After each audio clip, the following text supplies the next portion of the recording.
Assalamualaikum warahmatullahi wabarakatuh. Alhamdulillahirabbil alamin. Wassalatu wassalamu ala asyrafil anbiya'i wal mursalin wa ala alihi wa sahbihi ajmain. Saudaraku sebangsa setanah air, kita masih ingat pada Juni 2021 dunia politik kita sedikit heboh karena Badan Eksekutif Mahasiswa BEM UI menjuluki Jokowi sebagai King of Lip Service.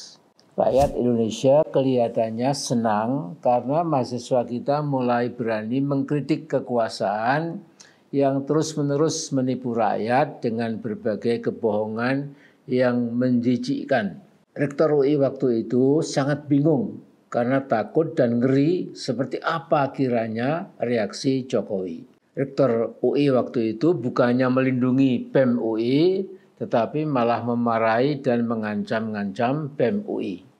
Nah, Rektor UGM sekarang bukan saja takut tetapi telah menjadi ketiplak Jokowi dan bersama Pratikno mengutak-atik bagaimana menyelamatkan Jokowi dari terkaman para saintis, yakni Pak Rismon, Dr. Tifa, Pak Roy Suryo, dan lain-lain, yang sudah siap dan siaga untuk membongkar bahwa ijazah S1 Fakultas Kehutanan UGM dari Jokowi dan skripsinya itu palsu. Saudaraku, citra Jokowi saya perhatikan mulai memudar dengan cepat, dan ambisinya untuk terus ikut mengatur negara kita juga makin sulit. Saya bayangkan begitu Pak Prabowo membersihkan Polri dari orang-orang seperti Listio Sigit Prabowo dan para kameratnya yang kesetiaannya tegak lurus kepada Jokowi atau bapaknya Gibran, maka makin bingung si Jokowinya itu. Insya Allah bangsa Indonesia dapat bernafas lebih segar. Selama 10 tahun Jokowi berkuasa, Polri sudah berubah menjadi makhluk politik yang mengerikan. Telah menjadi partai coklat yang berseragam dan bersenjata dan bersamina wa ata'na dan bersendiko dawuh pada Raja Jawa Keblinger yang bernama Jokowi Widodo alias Mulyono.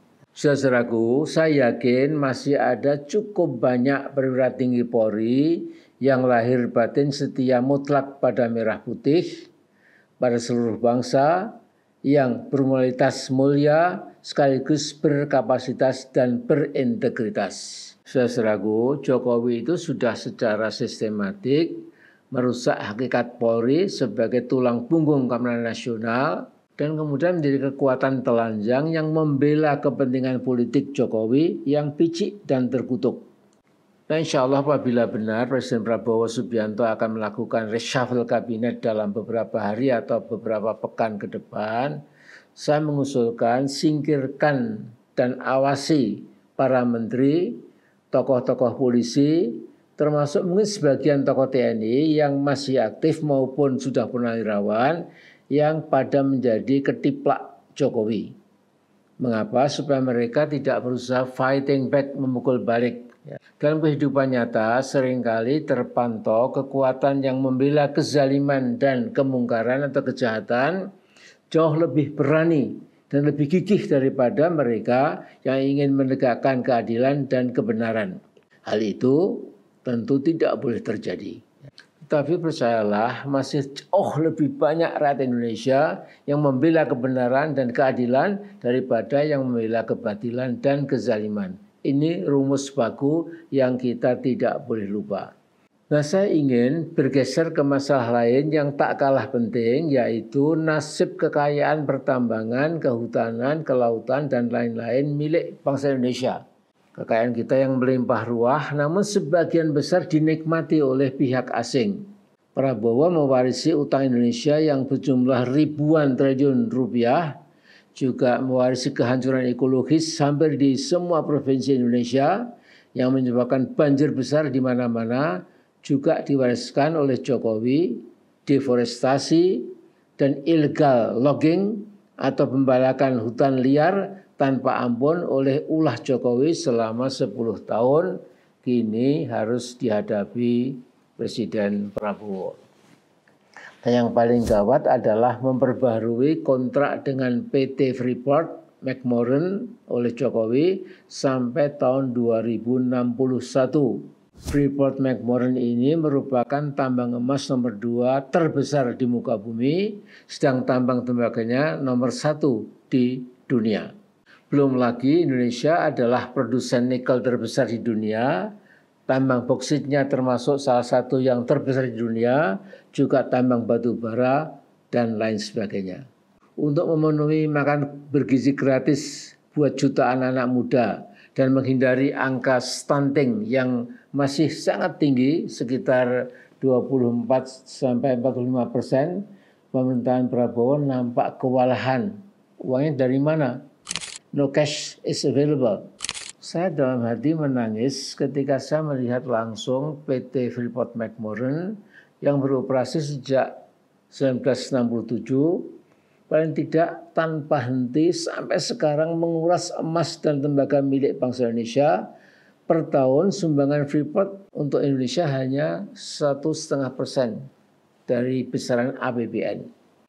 Jadi saya melihat bagaimana kota bernama Tembagapura di kawasan tambang Freeport persis seperti sebuah American Town, kota Amerika yang fasilitasnya sejak dari restoran, fasilitas olahraga, dan villa-villa para petinggi Freeport telah menjadi sebuah enclave kemewahan di tengah masyarakat Papua yang masih dilanda dengan kemiskinan, bahkan masih ada yang mengenakan koteka dan lain sebagainya.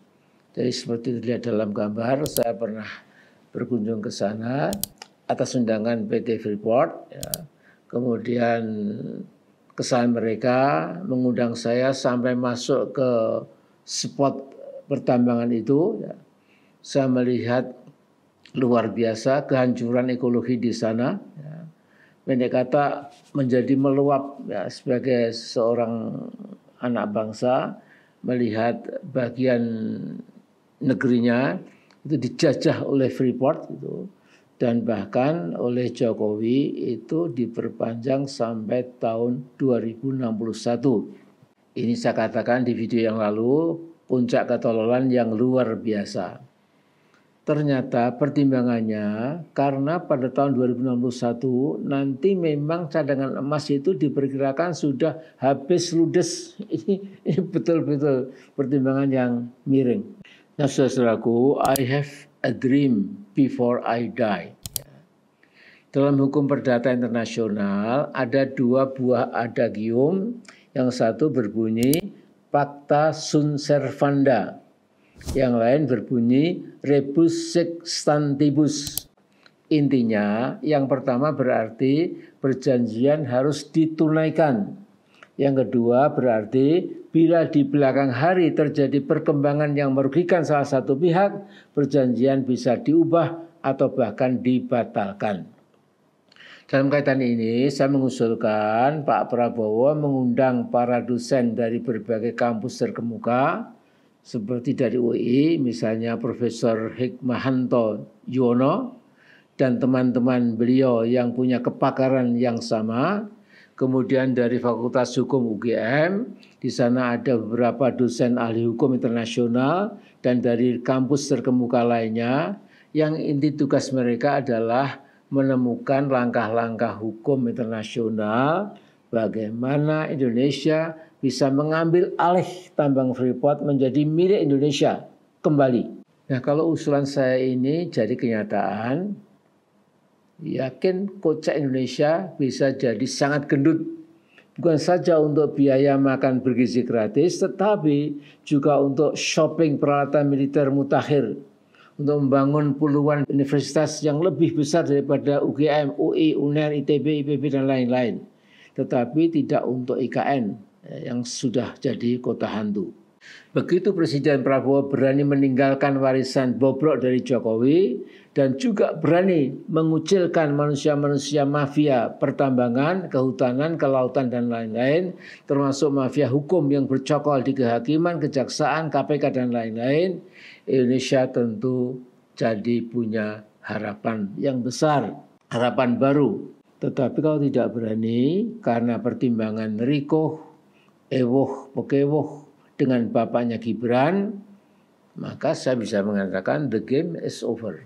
Jangan sampai masyarakat mengatakan jebulnya atau ternyata Prabowo dan Mulyono sama saja, sami mawon. Jangan sampai. Presiden Prabowo harus tegas memotong hubungannya dengan Jokowi. 280 juta rakyat Indonesia masa akan dikorbankan demi seorang pengkhianat besar bangsa Indonesia bernama Jokowi. Jadi Pak Prabowo, harapan besar bangsa Indonesia memang tertumpu pada Anda, tidak ada yang lain. Jokowi makin hari pasti akan makin tak berdaya, raga dan jiwanya tidak lagi sanggup memikul dosa politiknya selama 10 tahun, sehingga mungkin munculnya kemarin bintik-bintik hitam, kades apapun lah namanya, itu saya yakin itu sebagai protes badannya, juga protes jiwanya itu, mengapa dia sampai mengibulin bangsa besar Indonesia sampai 10 tahun. Nah, dalam rangka ini saya ingat rumus sunatullah, yakni dulu, sekarang, dan esok kezaliman tidak ada yang langgeng. Kezaliman Jokowi pasti berakhir insyaallah. Wallahu a'lam bishawab. Assalamualaikum warahmatullahi wabarakatuh.